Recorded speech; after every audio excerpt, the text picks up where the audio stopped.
সব ছাত্রলীগের নেতাকে আপনার নাম মনে থাকবে না, মনে রাখবে।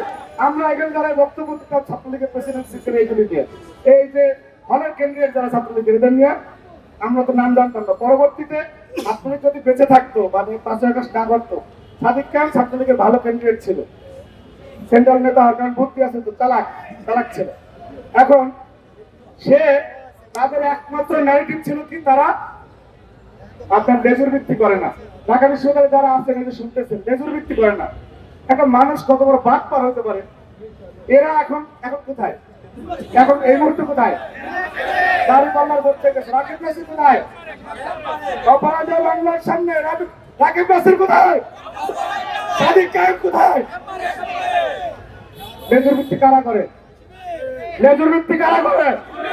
ঢাকা বিশ্ববিদ্যালয়ের শিক্ষার্থীরা আপনাদের সাথে স্পষ্টভাবে প্রতারণা করে এরা আজকে খ্যাপ মেরে মেরে ঘুরতেছে। সুতরাং এরা রাজাকারের উত্তরসূরি যারা, আমি আবার এই কথা বলে আপনাদেরকে দেবো, এদেরকে আপনারা বয়কট করবেন।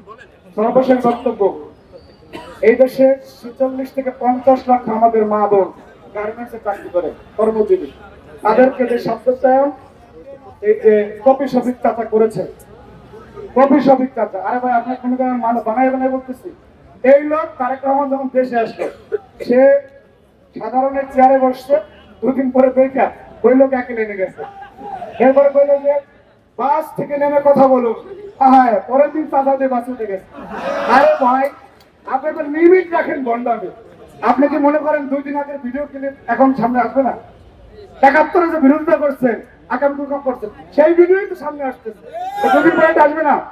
সুতরাং যুগে যুগে বাংলাদেশের বিরোধিতা করে আজকে আমার মা আমার কলিজা, আমার বোন আমার কলিজা, তাদেরকে মিথ্যা কথা বলে, তাদের উপরে ব্লেম দিয়ে, তাদেরকে প্রস্টিটিউট বলে এই শফিকরা যদি বাংলাদেশের রাজনীতি করতে পারে, তাহলে আমাদের রাজনীতি করার দরকার নাই।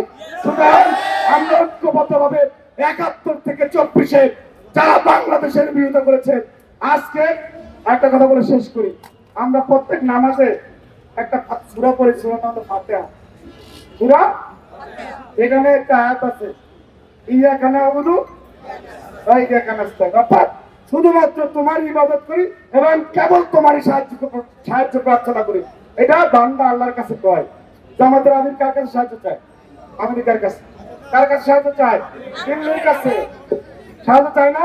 ক্ষমতায় যাওয়ার জন্য কার কাছে সাহায্য চায়? এই জন্য যুগে যুগে ইসলামী দল হওয়ার পর তোমাদের উপরে লানত, তোমাদের উপরে লানত, তোমাদের উপরে লানত। ইনশাআল্লাহ বাংলাদেশে কোনোদিনও তোমরা যা আশা করতেছো সেটা সফল হবে না।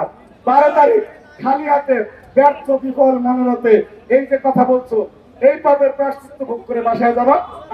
আমরা তোমাদেরকে সমবেদনা জানাবো। সবাইকে ধন্যবাদ।